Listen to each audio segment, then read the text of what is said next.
If you want to help Myth Vision Podcast grow, you can join our Patreon. There are different tiers, as well as help out with PayPal. Thank you so much. Don't forget to like, subscribe, share, and comment. Tom Motley comments on YouTube.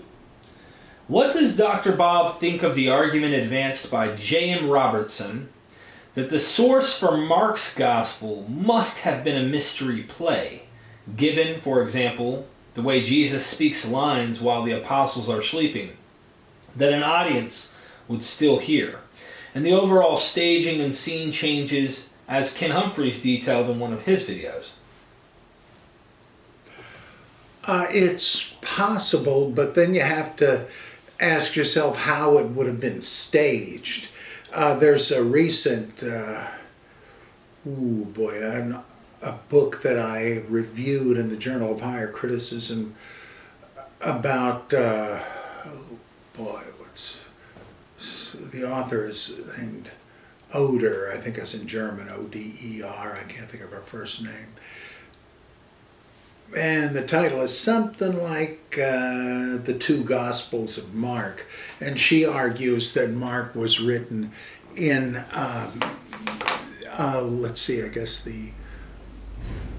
the late first century in honor of one of the Herodian noblewomen. And she tries to explain, and then it was only performed once in her honor, and then kind of novelized.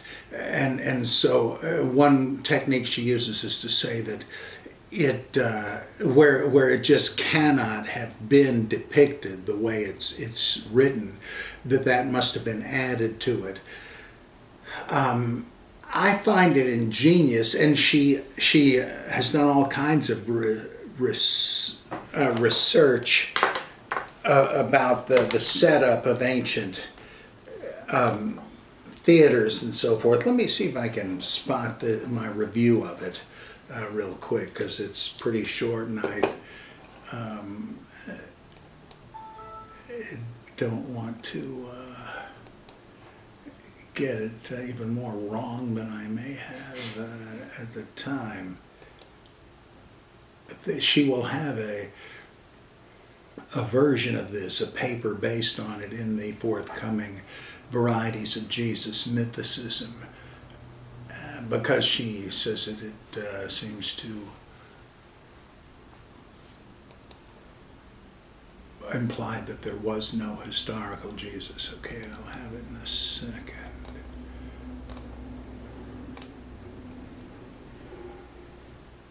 Well, I thought so. Maybe hiding somehow. Yeah, here we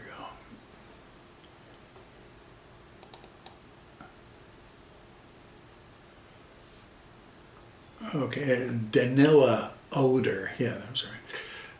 One L in Danila. The Two Gospels of Mark, Performance and Text.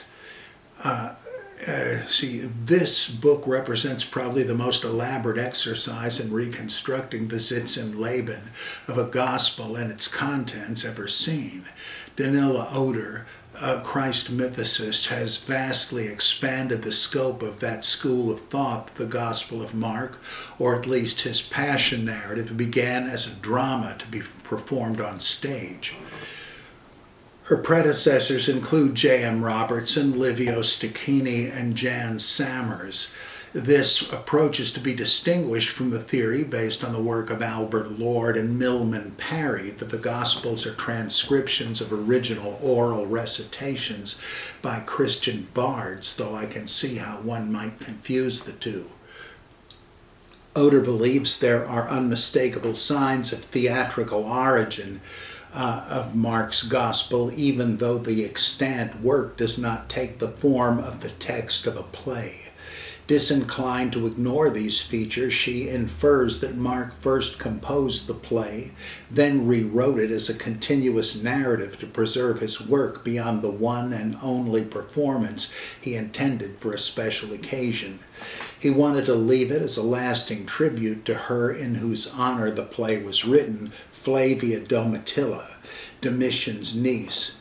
This would account for the fact that while dramatic structures remain evident, they are now embedded in a narrative containing scenes that could not have been staged, though they are now, though the application to the drama hypothesis is unusual because innovative, it is no less plausible than the stratigraphical analysis of Q into Q1, Q2, and Q3, revealing an underlying collection of pre-Christian, cynic-like maxims. Why not?